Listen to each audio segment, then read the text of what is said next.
mais regarde, qu'est-ce qu'il a fait, qu'est-ce qu'il fait maintenant? Il faudrait quelqu'un qui prenne des décisions, on va avoir la confiance en lui. Et pour ça, on a passé un directeur avec qui va avoir la pensée, du conseil de l'AMDL, pour continuer l'esprit mariste ici. C'est lui qui va un peu avoir le temps pour faire les choses que nous, des fois, nous n'avons pas le temps, mais qu'on voudrait les faire. Il est sorti un peu comme ça. Peut-être des fois, il faut communiquer plus, qui c'est venu de là, et peut-être on n'a pas clarifié tout, mais c'est un peu de là. On voit que le temps avance, qu'il faut faire des choses, etc. C'est là. Si je comprends bien, c'est une suite logique de ce qui s'est vécu jusqu'à maintenant. Oui, parce que depuis plusieurs années, dans la structure, on a mis, c'est comme le conseil provincial d'un côté, le MDL de l'autre, on a formé le conseil de vie et de mission, qui est composé des deux. Et on sait qu'à moyen terme et à court terme, les frères vont être de moins en moins pesants dans cet équilibre-là. Alors, je vous dis toujours, autrefois, quand les frères possédaient tout, le Collège Laval, quand Maurice avait un problème, il appelait le provincial, et puis il demandait conseil, il demandait de l'argent, Là, j'ai dit, quand le provincial ne sera plus là, il y a les laïcs qui appellent qui? Alors, le DG, c'est un peu comme dit Fernando, quand il y a des questions à résoudre, au lieu d'appeler le provincial pour savoir qu'est-ce qui se passe, il devrait appeler le directeur général de la MDL. René, tu veux dire? Bien, moi, j'allais dire quelque chose qui va dans ce sens-là. Là. Il ne faut pas que le directeur général, ce soit une structure. Et j'ai expliqué ça en vous disant ce qui m'est arrivé il n'y a pas longtemps.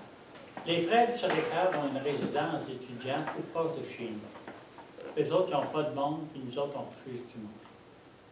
L'autre jour, constatant ça, ils sont venus me voir pour me demander qu'est-ce qu'on faisait, nous autres, pour avoir du monde. Alors, je leur ai dit comment est-ce qu'on faisait les choses.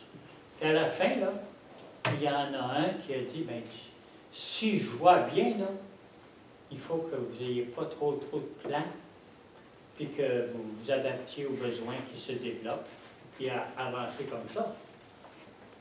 C'est ça qu'ils m'ont dit. Là. Ben, j'ai dit oui, c'est ce qu'on essaye de faire. Puis je leur ai répondu. Parce que je pense que le danger, là, justement, c'est d'avoir quelqu'un qui a une description de tâche. On n'est plus comme ça aujourd'hui. On ne dirige pas une grosse école.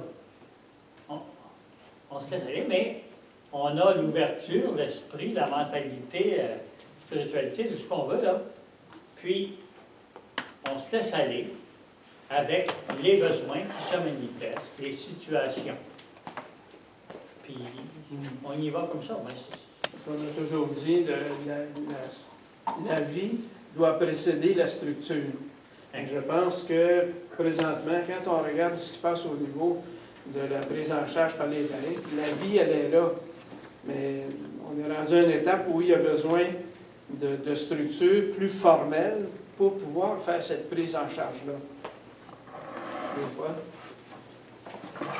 On parle de structure, on parle de comment on voit le futur, mais déjà, autour de nous, nous avons passé des écoles, nous avons passé des camps, et j'échangeais avec Léon Reich ce matin, et puis il dit, tu sais, il dit, les frères ne sont pas là, mais il y a une organisation Camaris qui fait que ça bouge, peut-être plus que nous autres, on l'aurait fait bouger, ça évolue, on a des anciens moniteurs ou monitrices qui sont maintenant en direction, qui dirigent tout ça.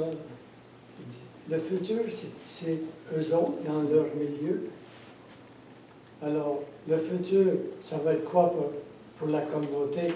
Le futur n'est pas dans la communauté, le futur est à l'extérieur de la communauté et des gens qui gravitent autour et qui, tranquillement, avec le temps, prennent des directions de différents groupes et font vivre, si on peut dire, la mentalité mariste. Pas nécessairement les frères maristes, mais la mentalité. Le charisme, l'esprit. par rapport à ce que tu disais concernant les 5-10 prochaines années, quelle sera la responsabilité de juridiction au sens large communautaire de l'entité qui restera? Est-ce qu'on va relever, on va être simplement un district, on va relever directement la Conorté, simplement comme membre participant? Toi, tu souhaiterais quoi? Toi, ça serait quoi ta vision, ta position? Moi, ça va être genre district. Ça ne peut pas être, je vois difficilement, ça, une province comme il existe actuellement. Non, ça c'est sûr que la province juridique, l'unité administrative, province, on va perdre le titre de province, comme je disais, probablement dans 5 ans, après le prochain mandat.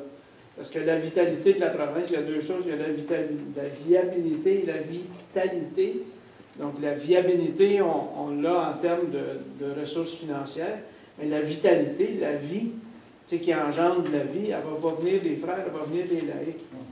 Alors, on va perdre le titre de province. Alors, les possibilités, ça peut être différent, tu sais, mais il faut regarder en termes plus régional. Et, mettons, il y en a qui disent, on va se joindre aux États-Unis. Mais les États-Unis sont 5 ans derrière nous. On ne gagne pas grand-chose. Alors, ça va être quoi le modèle? Bien ça, cette partie-là, c'est peut-être la moins, en tout cas, la moins préoccupante pour moi. Le plus préoccupant, c'est de savoir l'association des laïcs. D'abord, est-ce qu'elle va être reconnue par l'Institut? Quelles sont les conditions pour que l'AMDS soit reconnue par l'Institut? Quel est le lien juridique qu'il peut y avoir entre l'association et l'Institut? Et c'est ça qui est Jean-Pierre. Avez-vous posé au Conseil général ces questions-là? Ah oui, Émilie a déjà répondu. Oui. Émilie Bernesto, il a dit qu'il ne nous laissait pas tomber. Oui. De certaine façon, ils assument. Mais la forme que ça va prendre, on ne sait pas. Mais le plus important, c'est l'AMDL. C'est pour ça qu'avec un directeur général, ça va faire avancer la prise en charge de la vie de l'association elle-même pour pouvoir être reconnue. Si on se demande, là, faites-vous confiance à l'AMDL? Oui.